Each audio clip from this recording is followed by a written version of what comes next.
Welcome back, dear student. In this video, we are going to find out transitive closure of a given relation. Previous video में हमने understand किया था कि वॉर्शल algorithms का use करके हम ट्रांजिटिव क्लोजर को कैसे फाइंड आउट कर सकते हैं.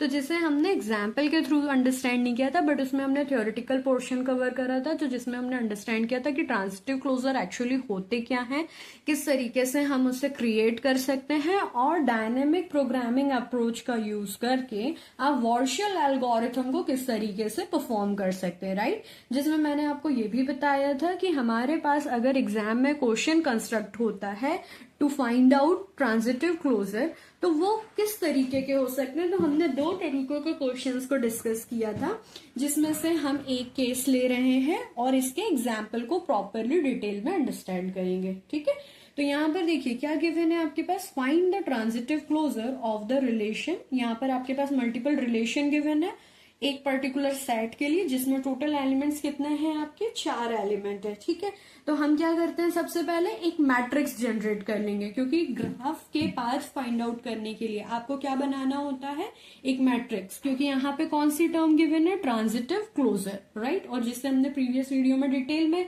डिस्कस किया है कि ट्रांजिटिव क्लोजर जो है वो एक मैट्रिक्स को रिप्रेजेंट करता है, जो किसकी होती है, डायरेक्टेड ग्राफ की. राइट, ओके, तो हम यहाँ पर एक मैट्रिक्स क्रिएट करते हैं. तो ये जो मैट्रिक्स का साइज होने वाला है वो किस पे डिपेंड करेगा, आपके नंबर ऑफ एलिमेंट्स पे, मतलब आपके सेट के नंबर ऑफ एलिमेंट्स. तो टोटल कितने नंबर ऑफ एलिमेंट है, 4. तो दैट मीन्स हमारा जो मैट्रिक्स बनेगा वो कितने का बनने वाला है, 4x4 का. ठीक है, तो यहाँ इसका मतलब हुआ कि हमारे पास 4 कॉलम होंगे और 4 रोज होने वाले हैं. तो 1 2 3 4 1 2 3 4. ठीक है, ये हमने रोज और कॉलम आइडेंटिफाई करी. अब इसमें हमें क्या करना है, रिलेशंस के अकॉर्डिंग वैल्यू असाइन करनी है. तो रिलेशंस के अकॉर्डिंग वैल्यू असाइन करना, दैट इज वेरी सिंपल. जो रिलेशंस आपको गिवन है उस पर्टिकुलर लोकेशन पे जाकर सिर्फ 1 असाइन कर दो. कैसे, देखिए 2 1, दैट मीन्स 2 1. हम इसे इस तरह से रीड करना स्टार्ट करेंगे. सेकेंड रो फर्स्ट कॉलम, तो यहाँ पे क्या असाइन कर देंगे आप, 1. Then second row third column 2 3, तो यहाँ पे आप क्या असाइन कर देंगे, 1 3 1. इसका क्या मतलब हुआ, third row first column, third row first column, that is 1.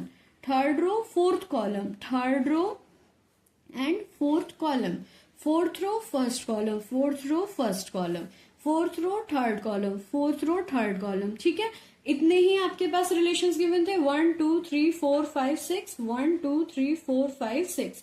तो देखिए हमने 6 प्लेसेस पे 1 असाइन कर दिया. एम्प्टी ब्लैंक प्लेसेस पर अब क्या करेंगे, 0 असाइन कर देंगे. तो कर दीजिए 0 0 0 0 0 0 0 0 0 0. ठीक है, तो ये आपका क्वेश्चन जो है वो रेडी हो गया. ठीक है, अब इस क्वेश्चन के बेस पर हम ट्रांजिटिव क्लोजर फाइंड आउट करेंगे, किसका यूज करते हुए, वॉर्शल्स एल्गोरिथम का यूज करते हुए. तो हमें इसमें सबसे पहले काम क्या करना है, हमें इसमें सबसे पहले निकालना है C1 एंड R1. ठीक है, C2 and R2, C3 and R3, C4 and R4. तो इसका क्या मतलब हुआ कि दैट मीन्स कि इसमें टोटल नंबर ऑफ स्टेप्स कितनी रिप्रेजेंट होगी, ये किस पे डिपेंड करेगा, आपके पर्टिकुलर सेट में जितने भी नंबर ऑफ एलिमेंट्स गिवन होंगे उतने नंबर ऑफ स्टेप्स परफॉर्म करेंगे. ये वॉर्शल्स एल्गोरिथम का ऑब्जेक्टिव है. तो हमारे पास यहाँ पे टोटल 4 एलिमेंट्स है, तो हम इसे 4 स्टेप्स में कंप्लीट करेंगे. ठीक है, तो इसलिए फर्स्ट स्टेप क्या हो जाएगी, C1 R1, कॉलम 1 रो 1. तो देखिए कॉलम 1 कि जितनी भी जगह पर 1 असाइन है उसे आप एक रिलेशन में लिख लीजिए. तो यहाँ पे 1 कौन, ये आपका कॉलम 1 है. कॉलम 1 में 1 कहाँ पर है, 2 प्लेस पे, 3 प्लेस पे, 4 प्लेस पे. लिख लीजिए 2 3 4. R1 में कोई किसी जगह पे 1 असाइन है नहीं, दैट मीन्स कि ये कंप्लीटली एम्प्टी है. तो हम इसे किससे रिप्रेजेंट कर देंगे, 5.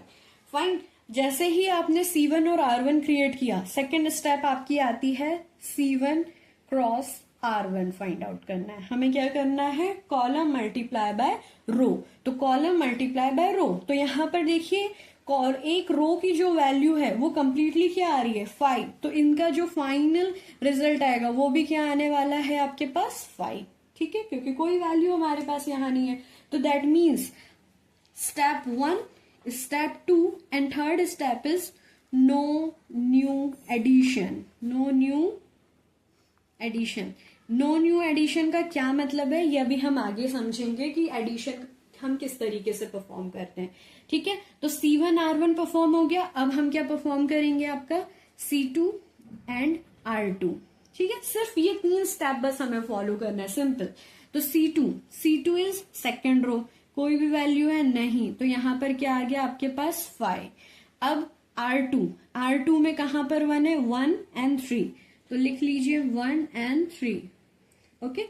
तो अगेन हम क्या निकालते हैं C2 cross R2, C2 cross R2 कीजिए, क्या मिला आपको, अगेन हमें यहां पे 5 वैल्यू मिली, 5, that means no new addition.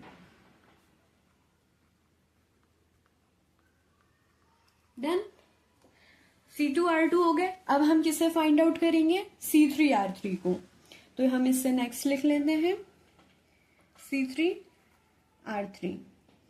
C3 में देखिए यहां पे मैट्रिक्स में आपको दिखाई दे रहा है C3 में कौन कौन से प्लेसेस है 2 एंड 4, लिख लीजिए आप यहां पे 2 4। R3 में क्या है 1 4, ठीक है 1 4, दैट मीन्स कि दोनों में हमें अब वैल्यू मिल गई। अब हम इसका निकालते हैं C3 क्रॉस R3, ठीक है। तो C3 क्रॉस R3 सिंपल सा है, 2 के साथ 1, 2 के साथ 4, 4 के साथ 1, 4 के साथ 4, राइट। क्या कहा मैंने, फिर से समझिए आप, 2, तो पहला रिलेशन क्या बन जाएगा 2 इंटू 1, तो 2 1, ठीक है। 2 इंटू 4, दैट मीन्स कि कॉलम की फर्स्ट वैल्यू रो की दोनों वैल्यू से मल्टीप्लाई होगी, सेकेंड वैल्यू रो की दोनों वैल्यू से मल्टीप्लाई होगी, सिंपल। तो हमने यहाँ पे क्या कर दिया 2 1 देन 2 4, तो यहां पर आपने लिख दिया 2 4, ठीक है। फर्स्ट वैल्यू कंप्लीट, 4 लिखो, 4 1 देन 4 4, क्लियर। अब ये जो मिला आपको, ये क्या मिला, ये मिला है आपके पास दो वर्टिसेस के between possible path, new path मिले। तो अब हमारा जो ओल्ड मैट्रिक्स था ये चेंज हो जाएगा। ये चेंज कैसे हो जाएगा, जो हमें नए रिलेशंस मिले हैं अगर उस प्लेसेस पर 1 असाइन नहीं है तो हम उस प्लेस पे 0 की जगह 1 असाइन कर सकते हैं, समझ गए आप। तो इसका क्या मतलब हुआ देखते हैं हम यहाँ पे। तो देखिए मैं यहाँ पे ओल्ड मैट्रिक्स भी लिख लेती हूँ, 0 1 1 1 0 0 0 0 0 1 0 1 0 0 1 0, ठीक है। ये आपका ओल्ड मैट्रिक्स था 1 2 3 4। तो अब यहां पर हम करेंगे new addition perform. New addition किसके अकॉर्डिंग, रिलेशंस के अकॉर्डिंग। तो अब आपको ये टर्म समझ में आए कि नो न्यू एडिशन का मतलब क्या है। अगर आपके पास C2 cross R2, that means कि कॉलम क्रॉस रो में कोई भी वैल्यू नहीं मिलती है, दैट मीन्स कि अगर कोई रिलेशन नहीं मिलता है तो आप मैट्रिक्स में किसी भी तरीके का चेंजेस नहीं कर सकते, किसी भी तरीके का एडिशन नहीं कर सकते। अगर आपको चेंजेस मिलते हैं दैट मीन्स कि नए रिलेशंस आते हैं तो आप उससे यहां पर रीअसाइन कर सकते हैं। तो रीअसाइन देखो कौन कौन से प्लेस पर होगा, 2 1, तो यहां पे है 2 1, तो 2 1 दैट मीन्स कि this place, but this place is already filled with 1, यहां पर ऑलरेडी 1 है तो हम इसमें कोई चेंजेस नहीं करेंगे। अब क्योंकि मैंने आपको क्या बताया था, जहां पे 0 होगा वहीं पे आपको रिप्लेस करना है 1 से। नेक्स्ट क्या है आपका 2 4, 2 4, तो देखिए यहां पे 0 है, दैट मीन्स कि ये जो 0 है ये 0 हट जाएगा और इसकी जगह पर अब क्या आ जाएगा 1, ठीक है। नेक्स्ट 4 1, 4 1, तो यहां पर ऑलरेडी 1 है, नो चेंजेस। 4 4, 4 4, यहां पे 0 है तो यहां पे भी चेंजेस आ जाएगा। तो अब आपकी ओल्ड मैट्रिक्स जो है वो हट जाएगी और नया मैट्रिक्स आपका क्या बन जाएगा। तो यहाँ हमारा ओल्ड मैट्रिक्स जो है वो इस तरह से दिखाई दे रहा है, ठीक है। और जिसमें हमने न्यू एडिशंस क्या क्या कर दी है, second row and fourth column में and fourth row and fourth column में, राइट। तो हमारा न्यू मैट्रिक्स किस तरीके से दिखाई देने वाला है, तो हम उसे यहाँ पर लिख लेते हैं 1 2 3 4 1 2 3 4, ठीक है। अब इसे हम यहाँ पे लिखेंगे तो क्या इस तरह से लिखेगा 0 0 0 0, डन। 1 0 1। अब यहाँ पे पहले क्या था, 0 था, लेकिन न्यू एडिशन होने के बाद क्या रिप्लेस हो गया, 1, तो that is 1, okay. 1 0 0 1 as it is, यहाँ पे कोई चेंजेस नहीं है। फोर्थ रो में चेंजेस है, 1 0 1। अब यहाँ पे अगेन 0 था तो ये किससे रिप्लेस हो गया, 1 से। तो ये मिला अब आपको न्यू मैट्रिक्स, ठीक है। तो अब नेक्स्ट हम C3 एंड R3 परफॉर्म कर चुके हैं, तो अब हम क्या फाइंड आउट करेंगे, C4 and R4, okay. C4 R4, तो इसे आप ओल्ड मैट्रिक्स में नहीं चेक करोगे, जो भी आपको लेटेस्ट मैट्रिक्स मिलेगी न्यू एडिशन करने के बाद आप उसके थ्रू इसकी वैल्यू को फाइंड आउट करेंगे, ठीक है। तो C4 दैट मीन्स कि फोर्थ कॉलम, तो फोर्थ कॉलम में आपके पास क्या आया, 2 3 4, क्योंकि जहां 1 होते हैं हम उसी को एक्सेप्ट करते हैं, तो हम यहां लिख लेते हैं 2 3 4, डन। फोर्थ रो, तो फोर्थ रो में आपको क्या मिल गए, 1 3 4, तो हम क्या लिखेंगे 1 3 4। सेकेंड स्टेप इसके बाद हमारी क्या होती है, second step is C4 multiply by R4। तो अब यहाँ पर ये इस तरह से हम लिख लेते हैं, तो मल्टीप्लीकेशन करेंगे तो क्या करना है, फर्स्ट एलिमेंट रो के तीनों एलिमेंट्स के साथ मल्टीप्लाई होगा और रिलेशन क्रिएट करेगा, तो हम किस तरह से लिखते हैं इसको, 2 1, देन इसके बाद 2 3, देन 2 4, फर्स्ट हो चुका है। सेकेंड एलिमेंट अगेन 3 1 3 3 3 4, तो लिख लीजिए इसे यहाँ पे 3 1 3 3 3 4, डन। नेक्स्ट इज 4 4 1 4 3 4 4, इसे भी लिख लीजिए 4 1 4 3 4 4। तो दैट मीन्स कि यहां देखिए C4 मल्टीप्लाई R4 करने पर हमारे पास मल्टीपल रिलेशंस मिल गए। तो अब इस मल्टीपल रिलेशन जो मिले हैं इसमें हम क्या करेंगे, न्यू एडिशन परफॉर्म कर सकते हैं।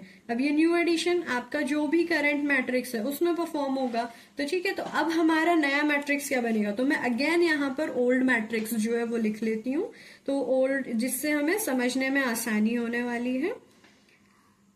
तो ये किस तरह से था, 1 2 3 4, ओल्ड मैट्रिक्स हमारा 0 0 0 0 1 0 1 1 1 0 0 1, देन 1 0 1 1, ठीक है। ये हमारा करंट मैट्रिक्स है।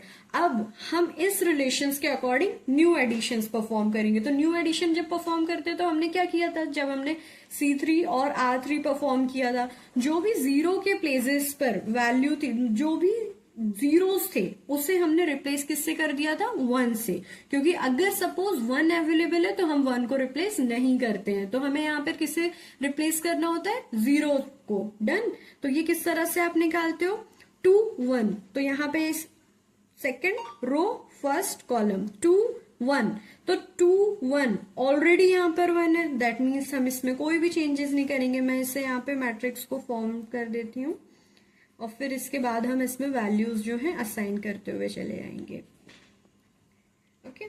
तो देखिए 2 1, तो यहाँ पे कोई चेंजेस नहीं है, डन।